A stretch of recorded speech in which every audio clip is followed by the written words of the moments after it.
KPCC president സ്ഥാനത്തേക്ക് പരിഗണിക്കുന്നതിനായുള്ള യോഗ്യത തനിക്കുണ്ടെന്ന് Rajmohan Unnithan MP. ജാതി സമവാക്യങ്ങൾ നോക്കി സ്ഥാനം നൽകിക്കഴിഞ്ഞാൽ സംഘടനാ പ്രവർത്തനം മുന്നോട്ടു പോകില്ലെന്നും ഉണ്ണിത്താൻ കാസർഗോഡ് വ്യക്തമാക്കി. ഡ്രീം ഫ്ലവർ IVF സെന്റർ കേരളത്തിലാദ്യമായി AI എംബ്രിയോസ്കോപ്പി സാങ്കേതികവിദ്യയിലൂടെ വന്ധ്യതാ ചികിത്സയിൽ വിപ്ലവം സൃഷ്ടിച്ച 14 വർഷത്തെ പാരമ്പര്യം, 10,000-ലധികം പുഞ്ചിരികൾക്ക് സാക്ഷ്യം വഹിച്ച മികവ്. ഇപ്പോൾ വെറും 60+ മെഡിസിൻ IVF പാക്കേജ് ഡ്രീം ഫ്ലവറിൽ മാത്രം. Dream flower IVF centre, opposite police station, Kasaragod. 1968 കോൺഗ്രസിൽ മെമ്പർഷിപ്പ് എടുത്ത ഒരാളാണ് ഞാൻ.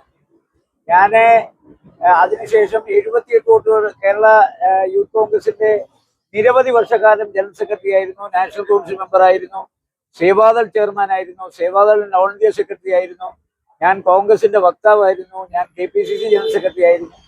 കേരളത്തിലെ 14 ജില്ലകളിലും 140 അസംബ്ലി മണ്ഡലങ്ങളിലും അതുപോലെ തന്നെ 1000-ലധികം വരുന്ന പഞ്ചായത്തുകളിലും ഞാനൊരു 7 പ്രാവശ്യം വെച്ച് സഞ്ചരിച്ചിട്ടുണ്ട്. അപ്പൊ എന്നെക്കാൾ യോഗ്യതയുള്ള ആരെങ്കിലും ഉണ്ടെങ്കിൽ അവരെ KPCC പ്രസിഡന്റ് ആക്കുന്നതിന് എനിക്ക് യാതൊരു വിരോധമില്ല.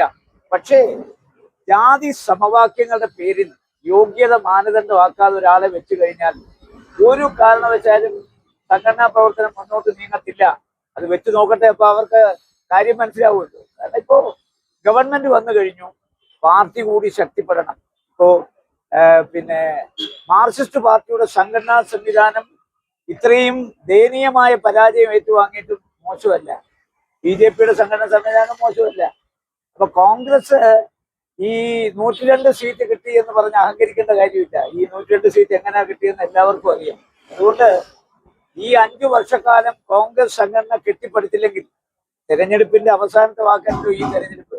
ഇനിയും തെരഞ്ഞെടുപ്പുകൾ വരും, പാർലമെന്റ് തെരഞ്ഞെടുപ്പ് വരും, അതുപോലെ തന്നെ തദ്ദേശ സ്വയംഭരണ സ്ഥാപന തെരഞ്ഞെടുപ്പ് വരും, അസംബ്ലി തെരഞ്ഞെടുപ്പ്. ഈ തെരഞ്ഞെടുപ്പിലൊക്കെ പാർട്ടിയുടെ പെർഫോമൻസ് ആണ് ഇനിയുള്ള കാലത്തെ ഏറ്റവും കാതലായ പ്രശ്നം. മാത്രമല്ല, ഗവൺമെന്റ് വന്നു, കോർപ്പറേഷനുകളിൽ ആളുകളെ വെക്കുന്നതിനെ കുറിച്ച് തീരുമാനം എടുക്കാൻ പറ്റുന്നില്ല. ഇതൊക്കെ പാർട്ടിയല്ലേ തീരുമാനം എടുക്കുന്നില്ല. അപ്പൊ പാർട്ടിക്ക് എന്നെക്കാൾ യോഗ്യതയുള്ള ആരെങ്കിലും ഉണ്ടെങ്കിൽ അവരെ വെക്കുന്നതിന് എനിക്ക് യാതൊരു അഭിപ്രായത്തില്ല. പക്ഷേ ഗ്രൂപ്പ് സമവാക്യങ്ങളുടെ പേരിൽ, ജാതി സമവാക്യങ്ങളുടെ പേരിൽ ഒരാളെ KPCC അധ്യക്ഷനാക്കിയാൽ ആ അധ്യക്ഷ പദവിയിൽ ആര് വന്നാലും അവര് തികഞ്ഞ പരാജയമായിരിക്കും. അത് മുൻകൂട്ടി പ്രവചിക്കാൻ പ്രത്യേകിച്ച് പാഴൂർ പടിയിൽ പോയി കബഡി നടത്തേണ്ട കാര്യമില്ല.